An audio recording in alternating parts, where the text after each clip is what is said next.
Welcome to DOS Phone Hunt. I'm Jean-Pierre Ruth with Information Week, and today I have the pleasure of speaking with Kyle Dewar, Director with Tanium, and Chuck Herrin, Field CTO with F5. Gentlemen, thank you for being with us today. Yeah, thanks, JP. Thanks for having us. Thanks for having us. Kyle, could you please give us a little bit about yourself and your top of mind thoughts on today's topic? Today's topic, of course, looking at where the cloud security space is on this most recent executive order that's in the works, kind of requiring a know your customer, activity that some folks, from what I understand, are pushing back on whether or not that's something they can do, whether it's right. Just top of mind, Kyle, if you can just share your thoughts with the audience. Sure. First, Kyle Dewar, with Tanium Director. I've covered down public sector, support a lot of the federal civilian and DoD customers.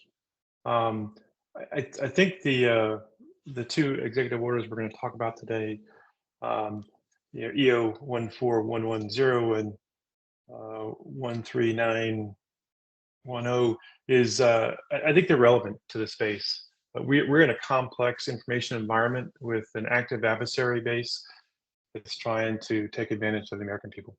And so I think, everyone has to do something. And, technology providers, whether they be cloud providers or F5 or Tanium, we all have a role to play in the protection of the American ideal. And I'm excited to have this conversation today. Great. Thank you for that. And Chuck, a little bit about yourself and your top of mind perspective on these things. Absolutely. So prior to joining F5, I spent around 20 years running security programs and fraud programs in financial services, banking, and insurance.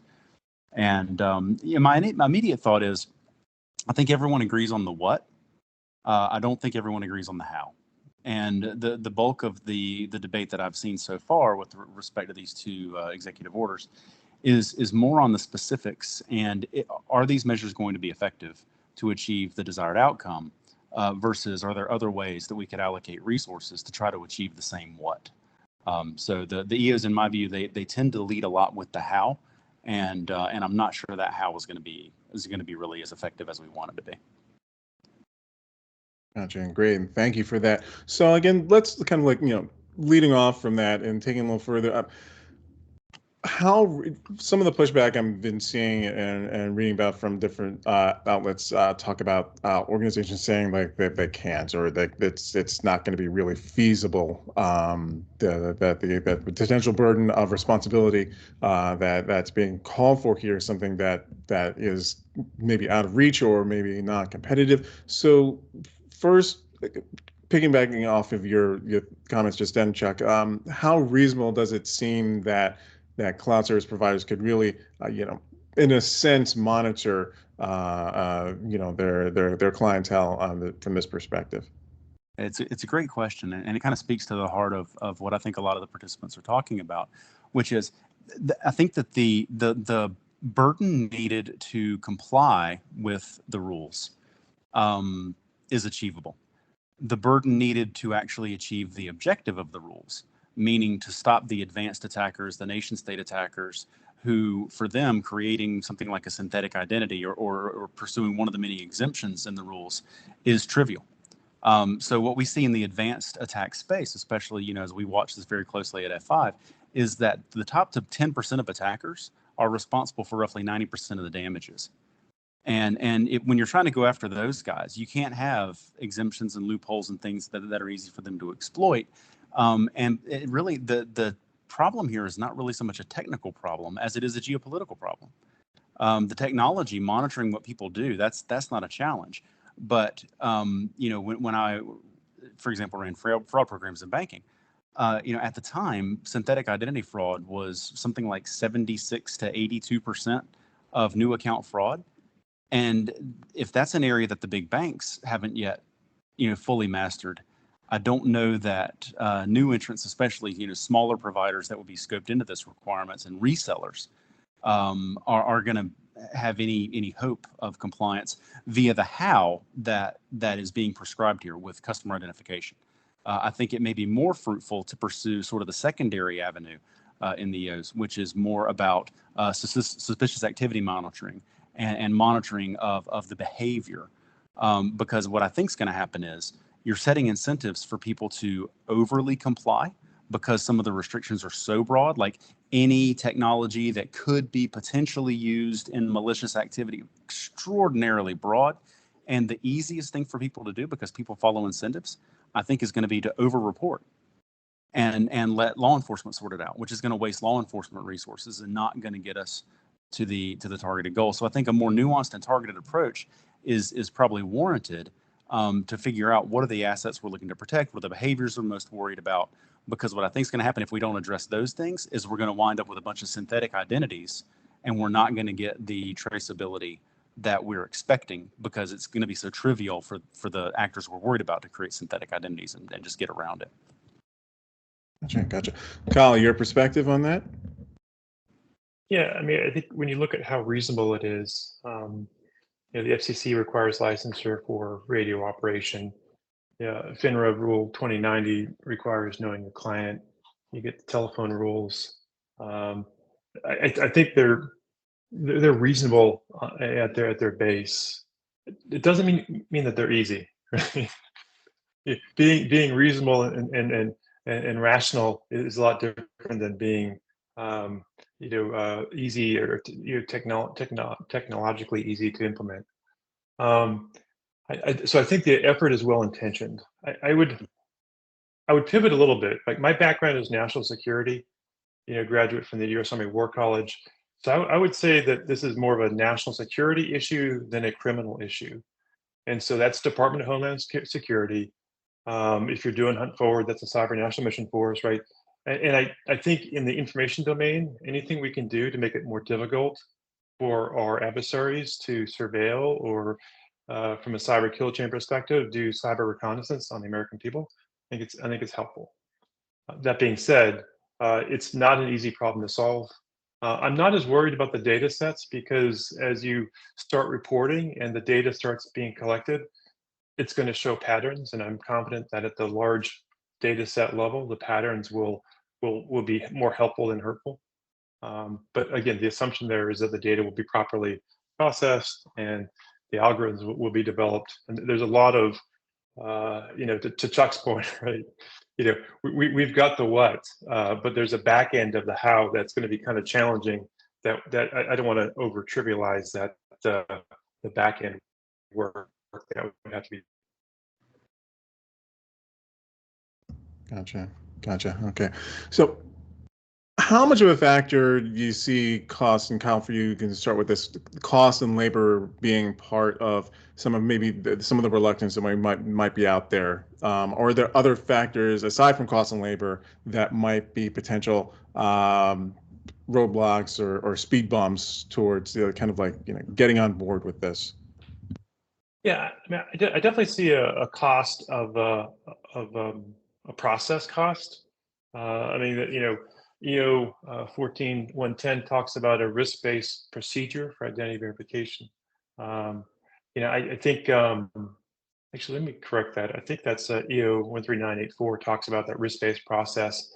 And I think that there'll be a cost on the infrastructure as a service provider and the government, both the provider to provide the data and then the government to actually process the data.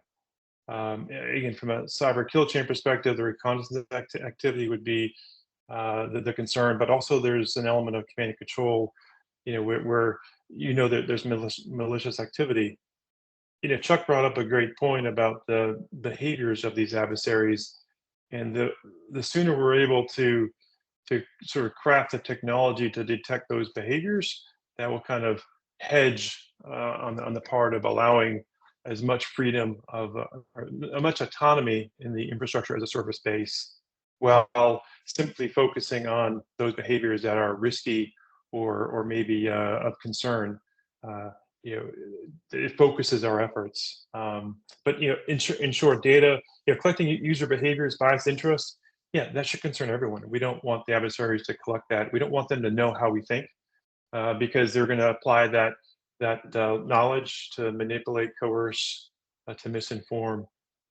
We've kind of seen that in the past, and we need to we need to get in front of that. We're probably not in front of it yet, but I do like a lot about what's being said in the executive orders, especially the comment about AI reflecting the principles and ideals of the people who build it. So I think from that perspective, that's probably common ground. Getting to some of the puts and calls, concerns. How do we make it achievable without overburdening the cloud providers? I think that's going to be a challenge area. Chuck, your thoughts? Yeah, I think that there's definitely going to be a resource cost, and that's okay. There's costs of doing business. I think the challenge is going to be nobody's going to want to put resources and costs to measures that aren't going to be effective. And what I worry about is the scenario where I'll give you an example. It's a smaller scale parallel. Back when I was running security operations teams for a major insurance company, we had third-party contracts that said things like, we want to be notified of any potential attempt at a security breach. And I'd have to ask the lawyers on the other side of the contract, guys, we get about 6 billion hits a month.